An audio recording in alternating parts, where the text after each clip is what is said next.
général qui était M. Gilles Lapierre. Donc, Gilles, qui était le directeur général de notre association, a laissé maintenant sa place à notre frère, M. Louis Bourque. Alors, Louis, juste pour vous dire qu'il a été pasteur pendant 30 ans à l'église de Mascouche, Terrebonne-Mascouche. Je disais Mascouche-Terrebonne, mais c'est Terrebonne-Mascouche. Je ne connais pas tellement ces coins-là, mais j'ai toujours aimé Louis personnellement. Un homme qui, déjà avec 5 enfants, il a un grand-papa lui aussi, tout pareil, comme nous. Il y a des grands-papas dans cette assemblée qui sont au service de notre Dieu. Et de voir que notre frère, c'est un homme d'association, c'est un berger de cœur. C'est un homme que j'aimais vraiment regarder aller lorsqu'on avait nos pastorales régionales. Et c'est un gars qui est vraiment, il est précieux, puis je l'aime beaucoup. C'est dommage que je ne le connaisse pas plus personnellement, parce que je sais que tous ceux et celles qui connaissent Louis vraiment personnellement sont vraiment bénis de le connaître de plus en plus sur une base personnelle. Alors, Louis, je veux vraiment tu remercieras ton épouse pour nous, parce qu'on sait qu'elle n'est pas avec toi ce matin, en cette journée de la fête des mamans. Alors, mon frère, sois béni, puis tu es le bienvenu parmi nous. Ah, il fait de la petite à côté, hein? Quelque chose, hein? Merci pour cette belle présentation, Michel. Oui, à l'Église, c'est toujours comique quand je suis à la porte puis je salue les gens. Moi, premièrement, mon langage d'amour, c'est le toucher. Alors, ne soyez pas offensés, là. Mes bras, ils partent tout seuls, là. Puis, je donne souvent des becs sur la tête. Il y a des gens qui disent « Oh, c'est rare qu'on me donne un bec sur la tête. » Alors, merci. C'est vraiment un privilège d'être ici. Ça me fait beaucoup de bien. Je suis arrivé vendredi. J'ai eu l'occasion de rencontrer les pasteurs, rencontrer le conseil de l'Église de Chicoutimi, de Saint-Félicien, aujourd'hui avec vous et tantôt avec le conseil de votre Église. Et ça me fait du bien parce que quand on m'a engagé comme directeur général, on m'a engagé pour, comme je vais vous partager tantôt, beaucoup pour stimuler la vision, pour exercer un leadership dans l'association. Mais comme vous savez peut-être, Michel Habib, qui était le directeur pastoral, a terminé, lui, au mois de janvier. Et là, on n'avait pas tout à fait prévu ça. Toutes les gestions de conflits, c'est plus Michel qui les fait, c'est moi. Puis alors, depuis que je suis en fonction, la principale chose que j'ai faite, c'est de la gestion de conflits. Puis j'étais un peu malheureux dans cette tâche-là. J'avais plus l'intention d'exercer du leadership, la vision, puis finalement, c'est des conflits. Mais en fin de semaine, je fais vraiment ce pourquoi j'ai été engagé. Je suis tellement content. Ça me fait un bien fou. Je trouve ça tellement extraordinaire de te promener un peu partout. Hier soir, lors du souper avec le conseil de Saint-Félicien, il y avait une sœur qui s'appelle, je ne sais pas si vous la connaissez, Lourdes, qui est l'épouse de Robert. Et elle dit, ah, c'est tellement fantastique. Elle dit, quand je parle à ma famille où je demeure, ils voient un petit point dans le nord du Québec, à l'autre bout du monde. Puis elle dit, c'est merveilleux de voir Dieu à l'œuvre que dans un petit point à l'autre bout du monde. Mais c'est exactement ça. Moi, j'ai été tellement ici de rencontrer les frères et les sœurs ici du Saguenay. Comment est-ce que je vois la grâce de Dieu dans vos vies, la grâce de Dieu dans vos églises, dans vos conseils, puis ça me motive d'une manière extraordinaire. Mais ce matin, parce que j'aimerais vous partager deux choses, j'ai deux agendas ce matin. Je vais vous parler de la fête des maîtres tantôt, mais il faut que je fasse quand même mes petites annonces de directeur général de l'association. Comme Michel a mentionné, j'ai été pasteur à l'église de Terrebonne-Mascouche, à la même église pendant 30 ans. Je suis encore membre de cette église-là. À vrai dire, j'étais membre même avant de devenir pasteur. Et donc, j'ai toujours exercé mon ministère au même endroit. L'Église a été bénie d'une manière très particulière. C'est pour ça que le mot « grâce de Dieu », pour moi, a une grande signification. On n'a pas eu une Église bénie parce que je suis un homme exceptionnel, mais parce que j'ai été un homme gracié.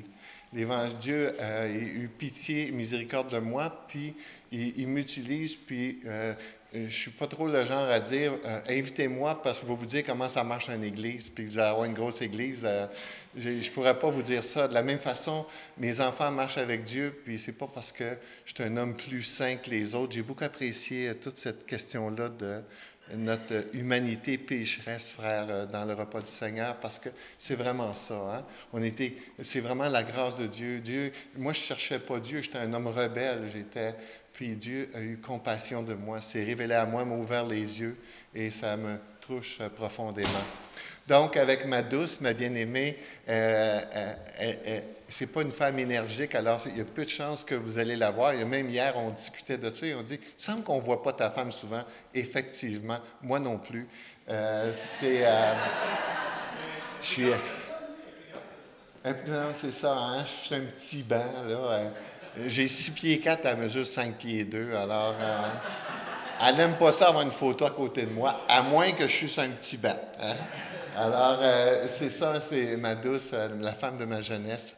Quand j'ai choisi mon épouse, je n'avais aucune idée comment choisir une femme. Dieu était gracieux encore une fois, puis il m'a permis d'avoir une femme de qualité. Depuis 3 ans, j'ai quitté le ministère de l'Église de Mascouche, puis j'ai commencé un doctorat en leadership. Ça a été un vieux rêve que j'avais, et le Seigneur a vraiment ouvert les portes. J'ai été à demi-temps avec l'Église, à demi-temps aux études. Mais finalement, je pensais passer le leadership juste un peu plus tard, mais finalement, le Seigneur, j'ai réalisé, les anciens à l'Église ont réalisé que je ne serais pas capable de survivre à mon doctorat si je gardais la charge de l'Église. Donc, c'est pour ça que j'ai passé la charge de l'Église à un jeune que j'ai formé pendant une dizaine d'années. Et moi, je termine bientôt. J'espère remettre à 100% ma thèse. J'ai déjà défendu ma thèse, et là, il me reste juste à la fignoler pour d'ici la fin juillet. Alors, Dieu voulant, je vais graduer au mois de décembre. Mais quand j'ai commencé ces études-là, je ne savais pas exactement ce que j'étais pour faire. Je savais que le Seigneur était pour m'utiliser. Je suis un berger, c'est ça, Michel, j'ai un cœur de berger. J'aime prendre soin des gens. Je me voyais mourir berger à l'Église. Mais finalement, le Seigneur a permis de diriger d'une manière différente. Aujourd'hui, je suis un berger de berger. Et donc, il m'a conduit à cette nouvelle fonction-là de directeur général de l'Association des Églises baptistes. Ça ne veut absolument rien dire. Directeur général, ça n'a aucune autorité. C'est correct comme ça. Mon plaisir, c'est d'encourager les frères et les sœurs partout à travers le Québec. Jésus, il est vivant. On a célébré la résurrection. Alors, même si des fois c'est difficile, même dans vos vies, bien, sachez que je comprends cela, mais ça ne veut pas dire que Jésus est mort, même si c'est difficile. Et une de mes principales responsabilités, c'est justement de parler de la vision de notre association.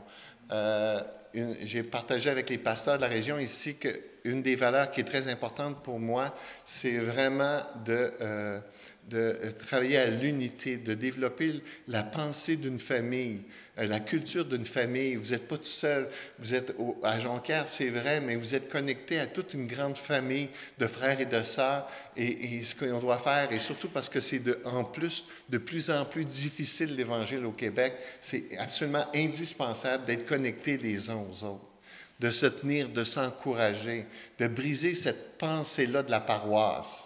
Vous savez, hein, c'est quoi la paroisse? C'est notre Église, c'est mon petit monde, c'est ma famille. Non, Dieu, il dit, c'est pas ta famille, tu fais partie d'une grande famille. Puis c'est ensemble qu'on va servir le Seigneur. Donc, ma responsabilité à moi, c'est de partager avec vous cette vision-là. Et si on n'a pas cette vision-là devant nous, bien, on va se laisser distraire par des choses qui sont secondaires. C'est pour ça que le proverbe nous dit ici, quand il n'y a pas de révélation, le peuple est sans frein. La version King James, du roi James, dit « Lorsqu'il n'y a pas de vision, le peuple périt ». Ce qu'il est en train de nous dire ici, c'est que à quoi ça sert d'avoir une vision devant nous? Pourquoi c'est important, je le partage avec vous, c'est que ça garde le focus au bon endroit. Ça nous aide de garder nos priorités. Puis dans vos vies, là, si il n'y a pas quelque chose qui est clair, qui vous dirige, vous allez vous laisser distraire par des choses qui sont secondaires. Vous allez passer du temps sur des choses qui sont secondaires. Puis étant donné qu'on est des pèlerins puis des étrangers sur la terre, c'est indispensable de garder devant nous vraiment cette vision-là, cette priorité-là. Quand on regarde le ministère de Jésus, on voit qu'il était dirigé par cette vision, par cette volonté de Dieu. C'est écrit ici, après que Jean eut été livré, Jésus alla dans la Galilée, prêchant l'Évangile de Dieu. ces deux versets-là résument la vie de Jésus. Qu'est-ce que Jésus a fait? Il a prêché l'Évangile de Dieu. Il dit, le temps est accompli, le royaume de Dieu est proche, repentez-vous et croyez à la bonne nouvelle. Et là, ce n'est pas juste la volonté de Jésus pour Jésus, c'est la volonté pour tous les enfants de Dieu. On est invités à nous aussi à être des ambassadeurs, puis de partager l'Évangile, la bonne nouvelle, de partager, d'inviter les gens à la repentance, et de recevoir le pardon de leurs péchés, de recevoir la bonne nouvelle. Matthieu nous dit la même chose ici. Il dit, Jésus parcourait toute la Galilée, enseignant dans les synagogues, prêchant la bonne nouvelle du royaume. Et comme association d'églises, notre responsabilité, c'est d'aider les églises à garder le focus au bon endroit, de garder cette idée-là, l'Évangile, l'Évangile, l'Évangile. Et j'aime mon voisin, c'est extraordinaire. À notre église aussi, on le fait l'été passé. Aller dans notre communauté, servir notre communauté, c'est fantastique, c'est nécessaire. Mais ça ne peut pas remplacer la prédication de l'Évangile. On a la responsabilité, parce que quand on prêche l'Évangile, bien, on fait ce que Jésus nous appelle ici à faire, c'est de bâtir le royaume, bâtir l'Église, afin que le royaume s'agrandisse. Donc, c'est la vision, et la vision de notre association, c'est celle-ci, une province solidaire par le mouvement de l'Évangile. Une famille d'églises solidaires ensemble, qui travaillent ensemble. Je me souviens un jour, nous, notre église, on a eu le privilège de débuter, d'implanter 7 églises filles au travers les 30 ans d'existence de mon ministère. 7 églises filles, il y en a 2 qui sont mortes. 2 que... malheureusement, pour différentes raisons, puis aussi parce qu'au début, on ne savait pas trop comment le faire, on ne l'a pas toujours bien fait, mais il en reste quand même 5. Mais je me souviens une fois, notre but, c'était d'implanter 10 églises en 20 ans. Puis j'avais partagé avec un pasteur, je dit, hey, on aimerait ça implanter une église dans telle ville. Puis le pasteur m'a répondu, il dit, tu ne peux pas aller là. J'ai dit, pourquoi on ne peut pas aller implanter une église là? Il dit, ça, là, c'est ma paroisse. C'est mon territoire. Je sais quoi tu es en train de me dire, là? Ton territoire? Viens, on va le faire ensemble. On va travailler ensemble. On va être solidaires par le mouvement de l'Évangile. Mais pense pas comme ta paroisse. On est une famille et on veut travailler ensemble. C'est pour ça que c'est important. Et pourquoi pas l'Église de Jonquière travailler à l'implantation avec Chicoutimi ou avec Alma? Atteindre votre région, le Saguenay. Nous, à Mascouche, on ne peut pas le faire pour vous autres, alors c'est votre mission, c'est votre responsabilité. Et notre rêve, le rêve de l'association, c'est de contribuer à bâtir une province solidaire par le mouvement de l'Évangile qui engendre des conversions personnelles, des communautés en mission, une société de plus en plus juste et le renouvellement de la culture dans le Québec et la francophonie. Je pourrais vous parler de ça tout le temps qu'il me reste, mais ce n'est pas le but de ce que je veux faire. Mais retenez ça ici. Hein? On veut des conversions, on veut être missionnel. Missionnel, ça veut dire qu'on est tourné vers l'extérieur, on est tourné vers ceux qui ne connaissent pas encore Jésus, qui ne sont pas encore sauvés. Et ce qui se produit, regardez comme nous autres à l'église de Mascouche, j'ai mentionné qu'on est une grosse église, on a plein de services, et ce que ça produit, malheureusement, ça fait des gens qui sont tournés vers l'intérieur, puis qui veulent être servis, alors que la volonté de Jésus, c'est qu'on soit tourné vers l'extérieur, puis qu'on puisse s'intéresser à ceux qui ne le connaissent pas. Une société de plus en plus juste, c'est dans le sens que, parce qu'on va être présent dans la communauté, on va influencer par les valeurs de Dieu. On va voir ça tantôt quand on va parler des mamans. Et finalement, le renouvellement de la culture, c'est-à-dire qu'on va être capable de pouvoir influencer aussi notre entourage par les valeurs de Dieu. Donc ça, c'est notre vision. C'est ma principale responsabilité, c'est de la communiquer avec vous et peut-être dans une autre occasion, j'aurai l'occasion de vous en parler. On va se revoir dans 1 mois. Je reviens pour le ralliement que vous allez avoir au camp Patmos et j'aurai l'occasion de vous parler de « J'aime mon prochain ». Pas « J'aime mon voisin », mais « J'aime mon prochain ». Alors, pour ton information, ça faisait 40 ans que je n'étais pas venu ici. Je n'avais jamais visité le camp des Bouleaux. Quand je suis arrivé à Allemand, j'ai été surpris. J'ai dit camp des Bouleaux. Hey. Ça a l'air que c'est des mots qu'on ne peut pas dire de rester à dire. On n'a pas le droit de dire Cambrochet, on n'a pas le droit de dire, c'est ça, hein? OK, on n'a pas le droit. Bon. Ah non, un mouvement solidaire, hein, là? Pas ma paroisse, on va pas aller là. J'aime tellement ça, cette idée-là. Dans Acte 17, c'est écrit, verset 6, c'est écrit que les chrétiens ont bouleversé le monde. Je n'ai pas le temps de vous parler de ça, mais moi, avant de connaître l'Évangile, j'étais un genre révolutionnaire. Mon héros était Che Guevara. Je rêvais de mourir comme un révolutionnaire avec une balle dans la tête.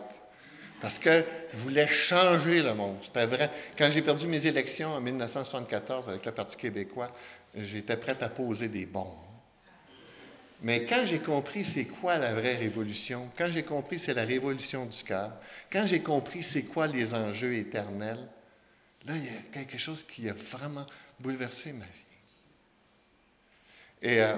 Et je serais prête à donner ma vie, mais j'aime tellement ça, cette idée-là que les chrétiens, ils partagent l'Évangile puis ils mettent le monde en envers.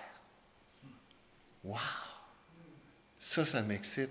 Mais ça se fait un cœur à la fois. Si tu ne touches pas le cœur, il n'y a rien qui va changer. Et si c'est la fête des mères, je peux vous donner un cue ici ce matin. Si vous ne travaillez pas avec vos enfants au niveau du cœur, tout ce que vous le faites en vain. On ne veut pas des beaux petits comportements, des beaux petits chrétiens qui connaissent tout le verset par cœur. Ce qu'on veut, c'est que ça rentre dans leur cœur et que ça transforme leur vie de l'intérieur vers l'extérieur. Mais souvent, les parents chrétiens, ils viennent à l'adolescence, puis là, ils ne comprennent pas ce qui se passe avec les enfants. C'est que si on travaille l'extérieur, ça ne se passera pas.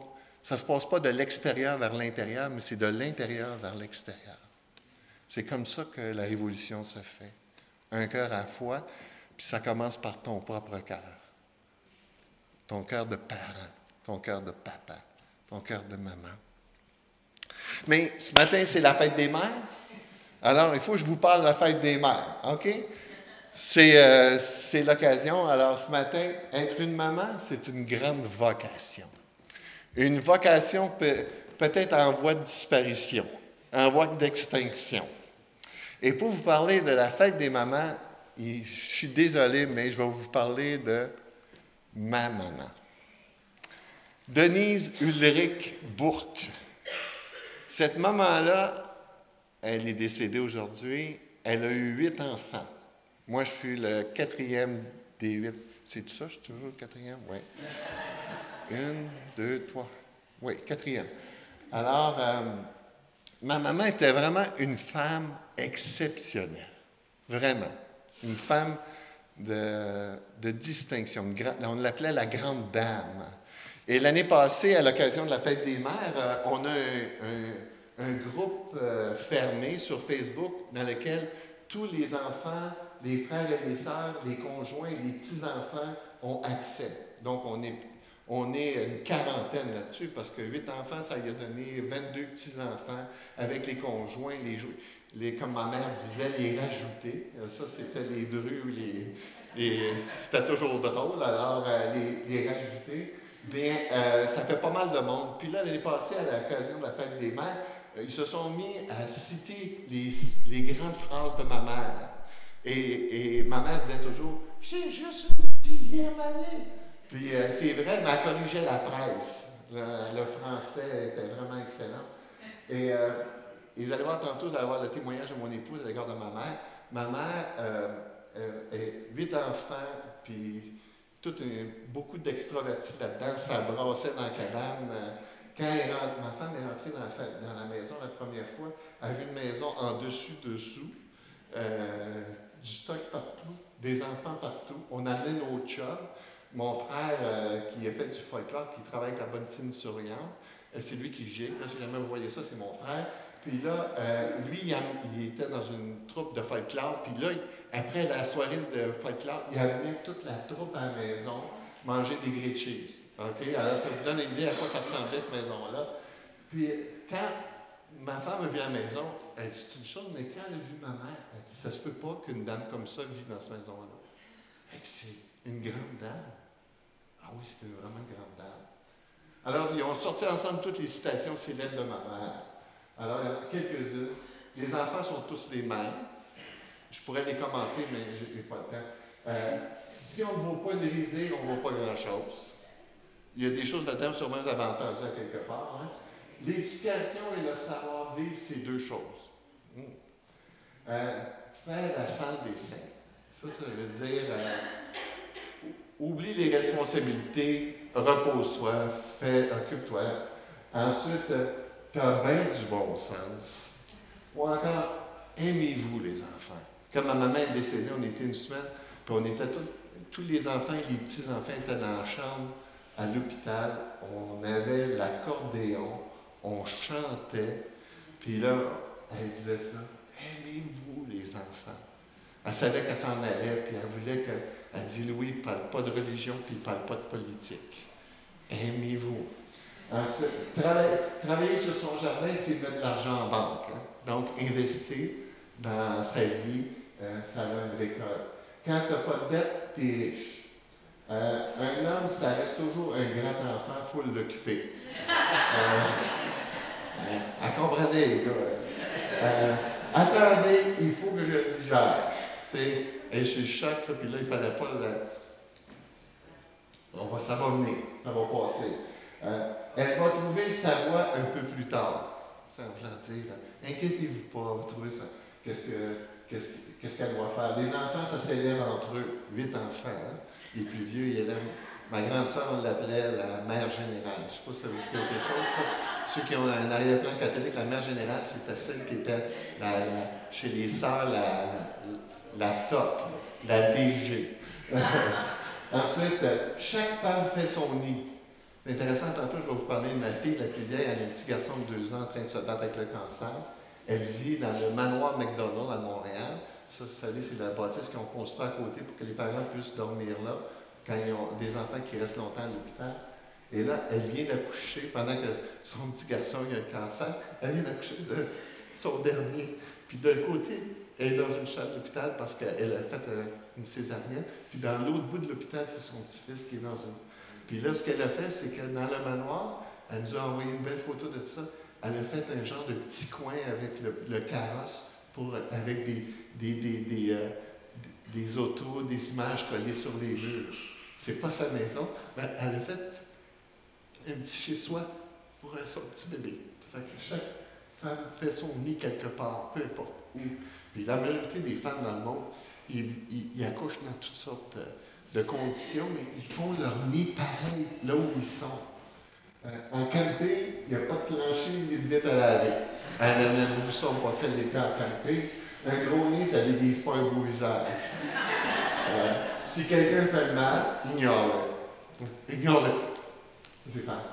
Il y a des enfants qui prennent plus de place que d'autres. De qui vous pensez qu'elle parlait?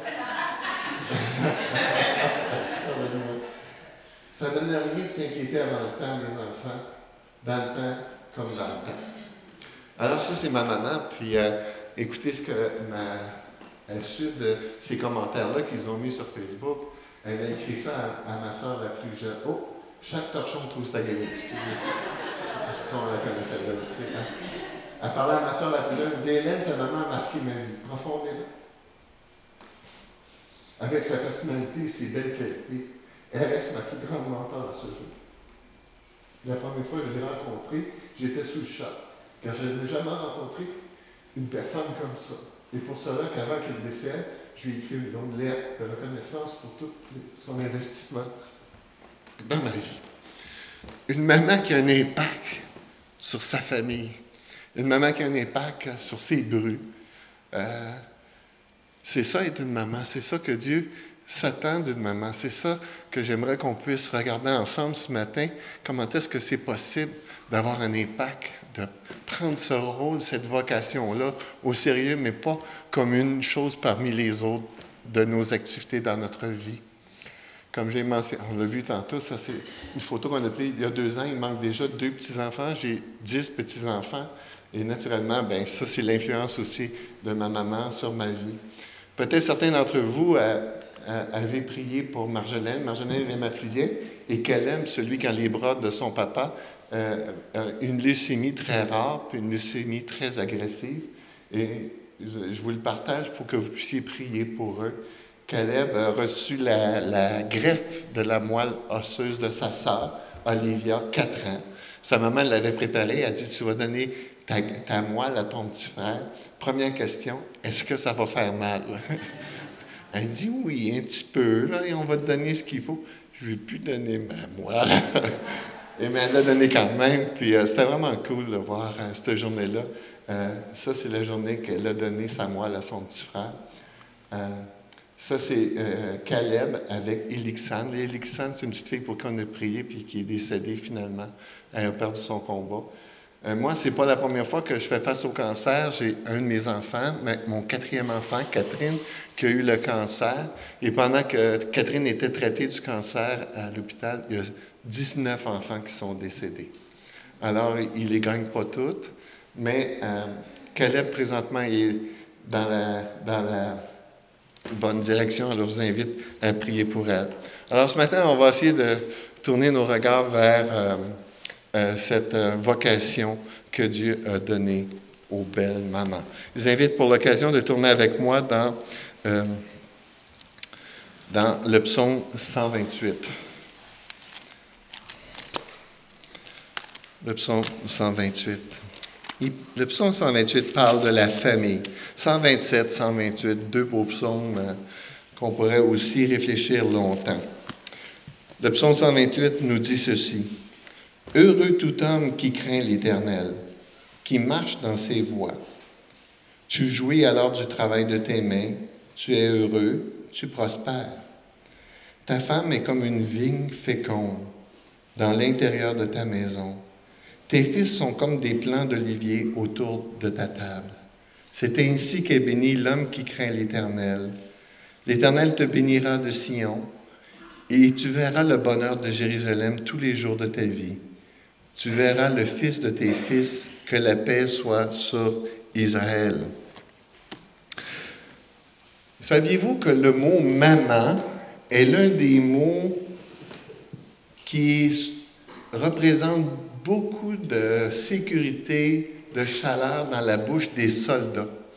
On dit que les soldats blessés, les soldats malades ont tendance à parler de leur maman. Et certainement que nos enfants aussi parlent de maman. C'est un des premiers mots qu'on apprend, puis ça représente beaucoup à leurs yeux, c'est beaucoup sécurisant. Une mère peut être extraordinaire autour d'elle.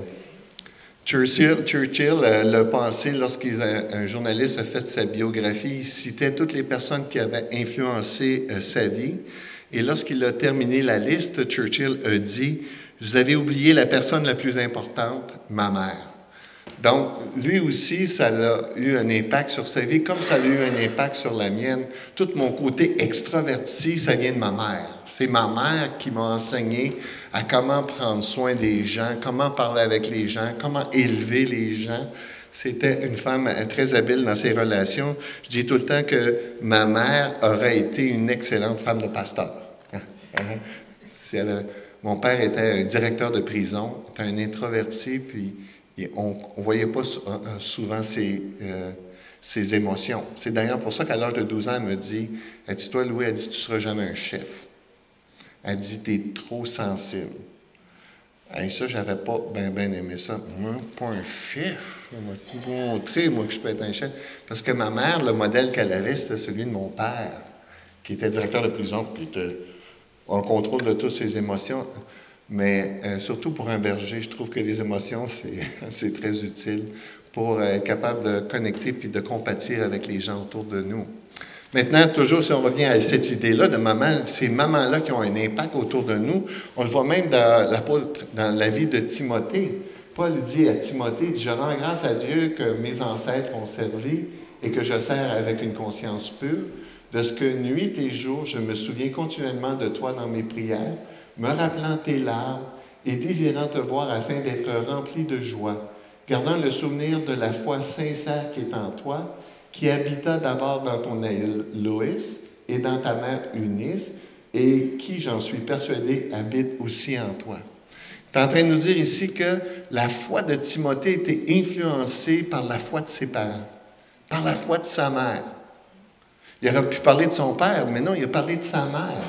Autrement dit, ça a tout un impact sur les enfants lorsque sa vie s'est bien utilisée. Il dit aussi dans 2 Timothée 3,15, « Dès ton enfance, tu connais les saintes lettres qui peuvent te rendre à salut par la foi en Jésus-Christ. » Il est en train de nous dire ici que dans sa famille, on apprenait la loi, on apprenait l'Ancien Testament, on étudiait l'Ancien Testament, on mémorisait l'Ancien Testament.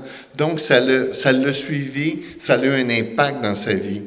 Une mère, c'est une personne qui ne va pas laisser personne indifférent. Une mère va marquer en bien ou en mal ses enfants, ou peut-être un peu des deux. Mais inévitablement, ça va marquer les enfants. Et pourquoi pas les marquer de la bonne façon? Pourquoi pas investir dans l'éternité comme on va le voir ensemble? On fête la fête des mères aujourd'hui, mais c'est intéressant, mais comment notre société perçoit le rôle de mère? Est-ce que, comme je disais tantôt, c'est quelque chose qui est relatif ou quelque chose parmi tant d'autres, mais peut-être même quelque chose qui est moins important qu'autre chose? C'est surprenant qu'on a la fête des mères. Puis pour notre société, je ne suis pas sûr que le rôle de mère, c'est aussi important que dans la perspective de Dieu. J'ai des statistiques qui disent ici qu'en 1979, malheureusement, je n'ai pas de statistiques plus récentes, plus d'un tiers des couples mariés n'ont pas d'enfants. Le tiers. Donc, 1 sur 3 ne désire pas avoir d'enfants. Ils ne voient pas la nécessité d'avoir des enfants. Une autre étude dit qu'en 1961, les enfants représentaient 26 % de la population. En 1981, ils représentent plus de 15 % de la population. Donc, ils sont passés en l'espace de 20 ans, ils sont passés de 26 à 15 %. C'est incroyable. Autrement dit, et ça, je ne pense pas que je vous annonce quelque chose, les enfants sont comme de moins en moins importants ou de moins en moins désirables. À l'époque, en 1990, la moyenne était de 1,4 enfants par famille. C'est pas drôle d'être 0,4. 1,4. Bien, je pense que c'est revenu un peu plus. Le gouvernement a fait des moyens pour augmenter un peu plus. Je pense qu'on approche plus le 2 % parce que ça prend au moins 2 % pour que la population se reproduise. Puis pour qu'elle se multiplie, ça prend 3. Mais à 1,4, on meurt. C'est pour ça que c'est tellement ouvert sur l'immigration. S'il n'y avait pas l'immigration, le peuple québécois est en train de s'éteindre. Donc, c'est vraiment quelque chose de dramatique. Alors, célébrer la fête des mères, c'est célébrer une espèce en voie de distinction. Puis c'est un privilège de le faire aujourd'hui, puis c'est aussi un endroit où on devrait honorer, ou un endroit où on devrait élever ce rôle, cette vocation, c'est bien dans l'Église. Qu'on ne soit pas influencé ou qu'on puisse résister à l'influence d'une société qui trouve que c'est pas vraiment, vraiment important. C'est important, mais pas outre mesure. Être mère aujourd'hui, faire le choix de rester au foyer pour s'occuper des enfants, décider de faire de son rôle de mère une vocation, bien là, on parle vraiment de quelque chose d'arriéré. On parle de quelque chose d'archaïque et qui est dépassé. Puis là, je ne suis pas en train de vous dire ici que je crois que toutes les femmes devraient rester à la maison. Ce n'est pas le sens de mon discours. Le sens de ce que je veux vous communiquer là-dedans, c'est que est-ce que tu peux, peu importe les choix que tu fais, essayer de garder comme une priorité tes enfants comme quelque chose que Dieu t'a confié.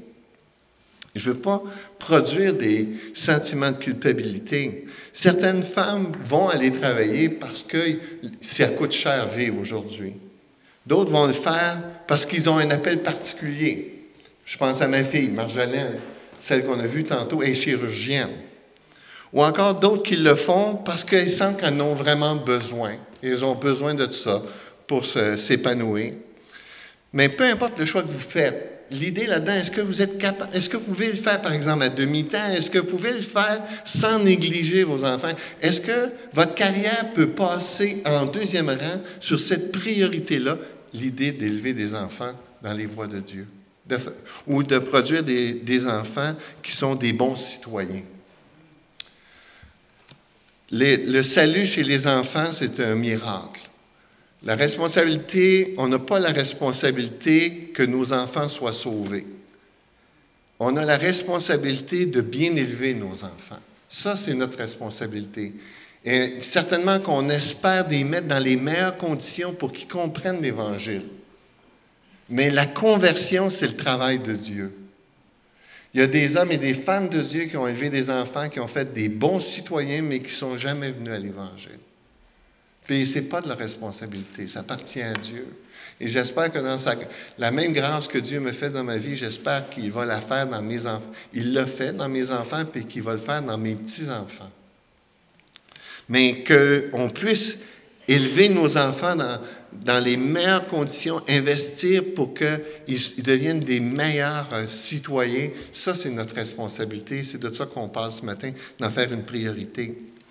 Maintenant, des fois, quand on célèbre la fête des mamans, dans l'Église où on met l'emphase sur le rôle des mamans, il y a deux groupes de personnes qui se sentent délaissées. Les célibataires, peut-être même pas par choix. Puis là, ils disent, oh, c'est bien. Puis je me souviens, j'ai eu des commentaires de célibataires, c'est une église de famille. Puis les célibataires ne sont pas le bienvenu. Ou ils ne se sentent pas bien. Parce qu'on parle juste de la famille. Mais c'est triste parce que Paul nous dit dans Corinthiens 7 que le célibat, c'est un don de Dieu. C'est pas une malédiction. C'est pas... J'ai tellement dit ça souvent à des personnes, je leur ai dit, t'es mieux d'être tout seul que d'être tout seul à deux. Il y a des fois, il y a des personnes, ils veulent tellement se marier, puis là, quand ils sont... Tu sais, je me souviens d'une dame, elle m'avait dit, moi, j'espère que je vais me marier avant que Jésus revienne. J'ai dit, oui, c'est ça. Puis je dis, quand tu vas être marié, là, tu vas prier pour que Jésus revienne. On a tendance à voir les situations des autres toujours mieux, mais Dieu est souverain, puis dans sa souveraineté, s'il permet que tu sois célibataire, ben, tu n'es pas un chrétien de deuxième ordre, tu n'es pas un membre de l'Église qui n'est pas important, tu as juste un rôle différent. Puis il y a peut-être des mères qui voudraient être célibataires. Donc, on se met d'accord là-dessus. C'est un don de Dieu. Le deuxième groupe de personnes qui peuvent se sentir délaissées, ce sont ceux qui n'ont pas été capables d'avoir d'enfants. Elle a la fête des mères à chaque année. Là. Ils ne viennent pas à l'église. Ils trouvent ça lourd. Et je les comprends, mais dans la même perspective que les célibataires, si Dieu, c'est ça qu'il voulait pour toi, si c'est Dieu qui a décidé ça pour toi, dans sa souveraineté, on ne sait pas pourquoi. Mais Dieu, il ne gaspille jamais ce qu'il décide ou ce qu'il fait. Marjolaine, ma fille, elle vient d'avoir son 3e enfant à l'hôpital. Son premier enfant, elle l'a eu en catastrophe. Elle a accouché parce qu'il y a eu des problèmes de préclampsie. Elle a accouché d'un petit bébé d'une livre et 8 onces. Puis là, les 2 années qui ont suivi se sont battues pour avoir gardé la vie de sa plus vieille. Puis c'est intéressant, c'est la plus vieille qui a donné un don de vie aux plus jeunes. Mais pourquoi Dieu a voulu ça pour être... Moi, dans ma tête, quand elle nous a appris que son petit garçon avait le cancer, j'ai levé la tête vers le ciel. Là, j'ai dit, Seigneur, c'est quoi tu fais, là? Elle en a assez. Mais c'est tellement merveilleux de l'avoir navigué au travers de ça. Comment est-ce que Dieu est en train de faire un chef-d'œuvre de la grâce dans sa vie? Et c'est pour ça, et c'est pareil pour toutes nos vies, que tu sois célibataire, que tu sois marié, que tu sois éprouvé, que tu sois malade, que tu perdes un conjoint, que tu perdes un enfant. Dieu ne perd pas ces épreuves-là. Il est toujours en train de les utiliser pour en train de former puis faire quelque chose dans nos vies avec ces épreuves-là. Donc, dans l'Église, on est tous égaux. On est tous des chefs-d'œuvre de la grâce de Dieu. Donc, ce matin, rapidement, dans les quelques minutes qui restent, j'aimerais ça qu'on regarde 3 dimensions de cette vocation-là de mère, pourquoi c'est si important. Et j'aimerais vous rappeler que c'est l'Évangile qui nous fait comprendre pourquoi c'est important. la Bible, avant de connaître Dieu, je ne savais pas ce qui était bien, ce qui était mal. Qu'est-ce qui était plus important, puis ce qui était moins important. Puis quand l'Évangile est entré dans ma vie, il a ouvert mon intelligence, puis ouvert mes yeux, puis il m'a fait découvrir, hey, ça c'est vraiment important. Ça c'est vraiment une priorité. Puis on va voir pourquoi la famille, ça doit être une priorité et nos enfants une priorité. Donc, première raison qu'on va regarder ensemble, dans le plan de Dieu, les enfants sont une priorité. Lorsque mon épouse était enceinte des 2 premiers enfants, moi j'ai 5 enfants, mes 2 premiers enfants, la réaction des gens autour de moi est assez normale. Quand elle annonçait qu'elle était enceinte du 3e, les gens ont posé la question, est-ce un accident? Et là, quand elle a eu le 4e et le 5e, là, ils ont posé la question, combien t'en veux? Parce que vraiment, ça dépassait la normale.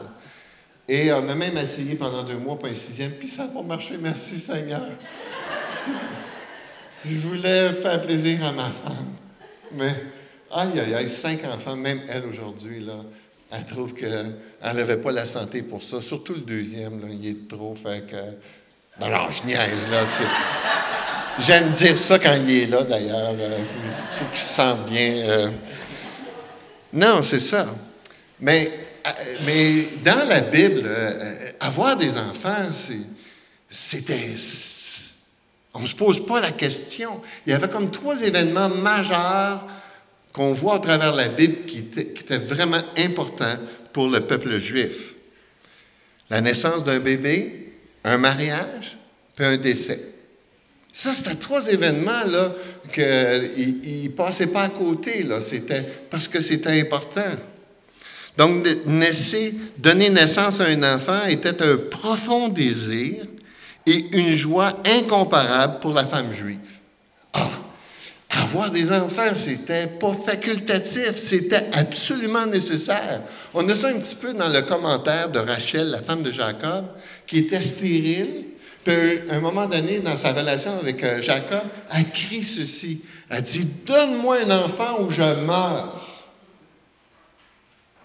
C'était un signe de malédiction pour avoir d'enfant. Parce que toute la culture, toute la compréhension qu'ils avaient du plan de Dieu, c'était d'avoir des enfants. On n'a pas le temps de regarder ça ensemble, mais dans Genèse chapitre 3, quand Adam et Ève ont désobéi à Dieu, Dieu envoie 5 malédictions. Mais au travers de ces 5 malédictions-là, il parle des rôles. Il parle de la femme, il dit, tu vas enfanter avec douleur. Il est en train de parler que la femme, par sa physionomie, par cette capacité de donner la vie, doit être tournée vers la vie. C'est pour ça que les femmes sont souvent plus relationnelles que les hommes. Parce que Dieu les a créés pour donner la vie. Puis toujours dans Genèse chapitre 3, il dit à l'homme, il dit, tu vas labourer la terre avec difficulté. Donc l'homme est tourné vers les réalisations. C'est pas nous qui avons décidé que c'est les hommes qui devraient pas donner la vie, c'est Dieu qui a décidé ça comme ça. Donc la femme, de la façon dont Dieu l'a créée, souvent les femmes, on les voit dans les guerres, dans les sécheresses, dans les famines, on voit les mères qui s'occupent des enfants, qui tournent vers les enfants, j'allais dire instinctivement. Vous comprenez? Mais en réalité, c'était Dieu qui les avait créés comme ça. Ce n'est pas une question d'instinct comme les animaux. Un Hébreu se marie généralement à l'âge de 18 ans. Il a normalement ses premiers enfants à 20 ans. Il devient grand-père à 40 ans et arrière-grand-père à 60 ans. Ça, c'était chez les Hébreux. Aujourd'hui, j'ai encore une fille de 26 ans qui n'est pas mariée. Là. Y a-t-il quelqu'un ici là, qui pourrait m'aider? Là? Peut-être qu'elle ne se mariera pas. Ce n'est pas une malédiction. C'est juste un rôle différent. Mais quand même, dans notre société, on se marie autour de l'âge de 26 ans, 28 ans. Hein? Puis on devient grand-père, puis arrière-grand-père si on se rend là à 78 ans. Mais ça a tout un impact, ça, le fait que les gens se marient plus tard, qu'ils mettent les enfants de côté, ça a un impact.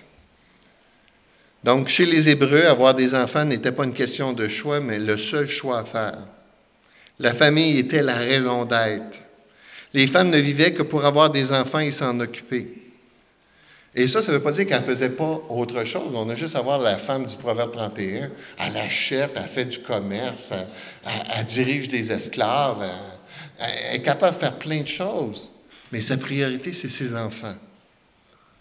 Les femmes étaient prêtes à prendre beaucoup de risques pour avoir des enfants. Il n'y avait pas de médicaments, pas de calmants.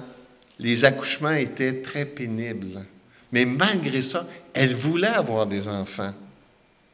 Et plusieurs mouraient même en ayant des enfants.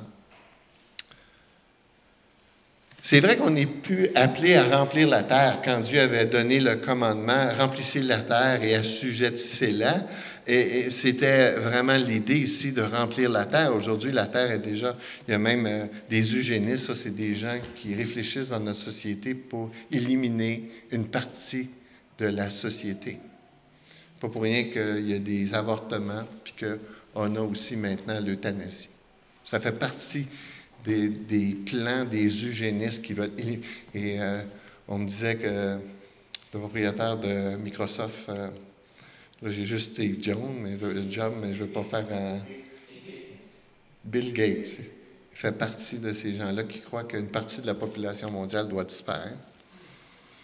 Puis c'est pas caché, là. Fouillez sur Internet, là, puis vous allez voir que c'est vrai, ça. Mais c'est vrai qu'on n'est pas appelé comme à l'époque, mais on est quand même appelé à avoir encore des enfants, même dans des conditions difficiles. Maintenant, dans la pratique, même si on a la fête des mères, on n'y croit pas vraiment dans notre société à la mère. Je pense juste à mon épouse. Un jour, elle a reçu une lettre du gouvernement du Québec au sujet de ses rentes du Québec. Mon épouse a passé la majeure partie de sa vie à la maison pour élever les 5 enfants. Elle enseigne le piano depuis 40 ans à temps partiel. Et là, elle a reçu du gouvernement ce qu'elle était pour recevoir comme fonds de pension, comme rente du Québec. Et elle va avoir 5,75 $ par mois. Parce que c'est ça que ça mérite, une maman à la maison, 5,75 $ par mois. Un jour, il y a une soeur qui est venue me voir, elle dit « Toi, Louis, là, elle dit, tu fais juste encourager les femmes à la maison. Puis nous autres, les femmes qui travaillent, là, tu ne les valorises pas. » Et là, je dis « Je suis vraiment désolé, c'est pas mon désir, mais j'ai dit « La société vous valorise tellement, laisse-moi encourager celles qui font le choix d'être à la maison. Si c'est possible. Ce n'est pas une carrière manquée. » Je trouve ça vraiment impressionnant. Des fois, j'ai rencontré un couple la semaine passée, mais le mari, à vrai dire, sa femme a un doctorat. Puis elle a fait le choix d'être à la maison avec 4 enfants. Alors, elle a jugé que c'était pour elle, quand il était petit, c'était important de le faire. Puis, merci Seigneur si c'est possible de le faire. Deuxième raison pourquoi c'est une grande vocation, c'est que les enfants sont une bénédiction. Amen? Ça dépend. Il y a des parents qui trouvent que c'est pas toujours une bénédiction, là. Il y a des bouts, on en a étouffé quelques-uns, hein? Selon le psaume 128, il nous présente la famille. Ah, c'est ainsi qu'est béni l'homme qui craint Dieu. Sa famille est remplie autour de la table, comme si juste le simple fait d'avoir des enfants, c'était une bénédiction. C'est pas vrai. Les enfants deviennent une bénédiction quand on est capable de les éduquer pour faire, comme je disais tantôt, des bons citoyens. Ça, c'est une bénédiction. Mais il y a des fois, là, quand on néglige l'éducation qu'on donne à nos enfants, puis qu'ils deviennent rebelles ou qu'ils deviennent insupportables, ce n'est pas une bénédiction. D'ailleurs, c'est ça que j'aime le plus d'être grand-père, tellement heureux de les voir arriver puis de les voir partir. Hey, je me suis dit, comment j'ai fait pour élever 5 enfants? J'ai les 3 heures, puis je suis crevé, ben. Il y a des étapes dans la vie pour ça. Donc, Mais c'est ça, mais c'est tellement merveilleux. Hein? Aujourd'hui, mes 5 enfants sont, ma plus vieille a 37 ans, ma plus jeune 26 ans. Là, on est en train d'organiser un voyage de pêche là, avec mes enfants, mes filles aussi. Mais moi, je veux avoir moins mes enfants, je veux avoir des petits-enfants dans ma chaloupe. Je veux bâtir des ponts.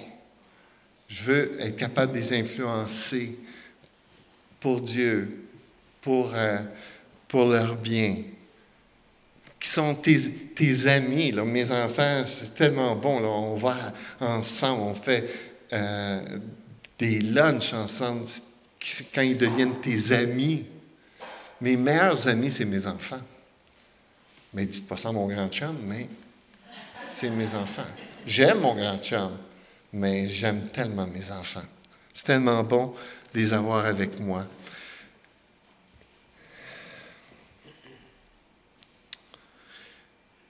Dieu sait ce qu'on a besoin. On a besoin de nos enfants. Nos enfants contribuent à notre croissance. Nos enfants contribuent à nous faire grandir. Mercredi dernier, j'ai été à une funéraille d'un petit garçon de 21 mois, qui est décédé et ils ne savent pas pourquoi. Les parents l'ont couché, puis le lendemain matin, il était décédé dans son lit. Ils ont fait une autopsie, on n'a pas encore les résultats. Une famille vraiment brisée. Le grand-père, c'est un de mes amis. Pendant 5 jours, je n'ai pas pu y parler de Dieu. Il n'était pas capable. Il avait trop mal. Il disait, « J'ai jamais pleuré comme ça dans ma vie. » Il dit, « La maison respire le petit Manuel partout. » Puis c'était tellement beau d'entendre le père parler, faire un témoignage. Ça faisait peut-être 7 ou 8 jours que l'enfant était décédé. Il avait développé une certaine sérénité. Puis le papa, ce qu'il a fait comme éloge, il a partagé tout ce que l'enfant lui avait appris. Le renoncement, le don gratuit. Développer, on ne peut pas dire aux enfants, fais ceci si on ne le fait pas. Donc, ça travaille dans nos vies. Et ça nous fait grandir. Dieu, il sait ce qu'il fait. C'est pas pour rien. Il dit que les enfants, c'est nécessaire pour nos vies. Ça demande tout un renoncement. Mon gendre, avec le petit bébé Caleb qui est à l'hôpital, c'est un gars tellement relationnel, il carbure aux relations. Puis là, il faut qu'il reste dans une chambre d'hôpital 24 heures avec un petit garçon qui ne peut pas sortir parce qu'il y a eu une greffe. C'est fou ce que ça lui demande. Mais vous savez quoi? Ça le fait grandir d'une manière extraordinaire. Ça développe sa maturité. Donc, le don de donner à nos enfants est comme une forme de retour pour nos vies. Avoir des enfants, les instruire pour qu'ils deviennent une bénédiction pour la société est un excellent moyen pour devenir nous-mêmes des personnes plus matures et plus accomplies. Et là, je termine avec le plan de Dieu, c'est que les enfants sont ce qu'il y a de plus précieux. Plus précieux. Si je vous disais, les gars, là, je vous donne, j'ai un tuyau à la bourse là, pour un investissement, le meilleur investissement que vous ne pouvez pas avoir, est-ce que vous aimeriez l'avoir? Bien, investir dans nos enfants, c'est le meilleur investissement qu'on peut avoir. C'est les seules richesses qui vont nous suivre s'ils viennent à l'Évangile. Personne ne peut amener sa carrière avec lui. Personne ne peut amener son coffre-fort, mais les seules richesses qui peuvent nous suivre dans l'éternité, c'est nos enfants. C'est pour ça qu'ils sont précieux. Ils sont précieux, puis je trouve ça triste qu'on ne le voit pas. C'est un peu même comme c'était pire à l'époque de la Bible. Hein? Quand Jésus voulait bénir les enfants, les disciples voulaient les enlever. Il a dit, ouais, non, c'est pas important ces gens-là. Jésus, non, ils sont tellement précieux parce qu'ils ont un cœur, ils sont disposés à entendre l'Évangile. Le psaume 127 nous dit, « Voici des fils sont un héritage de l'Éternel. Le fruit des entrailles est une récompense. Comme les flèches dans la main d'un guerrier, ainsi sont les fils de la jeunesse. Heureux l'homme qui a rempli son carquois. Ils ne seront pas confus quand ils parleront avec des ennemis à la porte. » Les enfants étaient ce qu'il y avait de plus précieux car ils représentaient la postérité. C'était l'investissement, la continuité. C'était tellement important que la mère, lorsqu'elle accouchait, elle passait de la fille de à la mère de. Parce que c'était important, c'était une étape importante dans sa vie. La richesse d'une famille était le nombre d'enfants qu'il possédait. Ma mère disait toujours, une autre de ses phrases célèbres, elle disait, mes enfants étaient mes petits millions. Je la comprends, qu'un fils comme moi, là, c'est... Et moi, j'ai mes 5 petits millions aussi. On était considérés parfois comme une famille non privilégiée parce qu'on s'habillait avec le linge donné. On s'habillait 8 enfants. J'ai perdu toutes mes dents, moi, les dents que j'ai perdues dans ma bouche avant l'âge de 18 ans, parce qu'on n'avait pas les moyens d'aller chez le dentiste. On arrachait les dents. Mais quand je regarde tout ce qu'elle a investi en moi, mon père, ma mère, je suis tellement reconnaissant. Tellement reconnaissant d'avoir des frères et des sœurs. Nos enfants sont notre seule richesse. C'est pour ça que ça vaut la peine d'investir dans nos enfants. Le rôle de mère, c'est une grande vocation qui devrait être honorée et respectée surtout par l'Église. L'Église a la responsabilité d'être un exemple, un modèle, un guide pour révéler la volonté de Dieu à ceux qui sont perdus. Lorsque Dieu a visité ma famille il y a 40 ans, lorsque l'Évangile a entré dans ma vie, je vais être éternellement reconnaissant parce qu'il a ouvert mes yeux, m'a fait comprendre quelles étaient les priorités de Dieu, puis j'en goûte les bénéfices. La fête des mères nous donne l'occasion d'honorer et célébrer une vocation en voie d'extinction. Mais cette fête est aussi l'occasion de remettre nos priorités au bon endroit, par la puissance de l'Évangile. Je ne sais pas comment vous avez reçu ça ce matin, mais j'espère que vous avez été convaincus comment est-ce que peut-être il y a certaines choses et certaines priorités qui ont besoin d'être corrigées. Je pourrais revenir à la fête des pères et vous parler du rôle des papas, mais je vais faire ça à l'église de Alma la prochaine fois que je vais venir. Mais les papas, j'aimerais ça vous parler comment est-ce que vous pouvez faire la différence dans la vie des mamans et dans la vie de vos enfants. Prions. Seigneur Jésus, quel privilège de te connaître. Merci, merci, éternellement, merci Jésus. Merci d'avoir ouvert mon intelligence. Merci d'avoir sauvé mon épouse, d'avoir sauvé mes enfants. Merci Seigneur d'avoir m'a donné la grâce, Seigneur, d'avoir des petits-enfants. Je te prie encore pour mon beau Caleb, Seigneur. Je te demande un miracle. Mais que ta volonté soit faite, Seigneur. Tu sais ce que ma fille a besoin. Tu sais ce qu'on a besoin. Alors, je te fais confiance, mon Dieu. Et je veux te remercier pour la belle église de Jonquière. Je te remercier pour le berger que tu as donné à l'église Michel. Je veux te remercier, Seigneur, pour ces hommes et ces femmes qui ont un ardent désir de vivre pour toi. Je te demande, Seigneur, de bénir leur témoignage, puis qu'ils puissent atteindre leur communauté afin que pourquoi pas, la ville soit en dessus-dessous par l'impact qu'ils vont avoir au milieu d'eux. Bénis cette Église, bénis cette journée, bénis les mamans. Et je te prie pour celles qui ont le cœur triste aujourd'hui, pour toutes sortes de raisons. Seigneur Jésus, tu es notre plus grand bien. Tu es encore plus important que nos enfants, plus important, Seigneur, que nos carrières, plus important que la santé. Je te demande, Seigneur, de consoler ces mamans. Et que Jésus elle puisse avoir la joie de te connaître et de t'appartenir. Amen.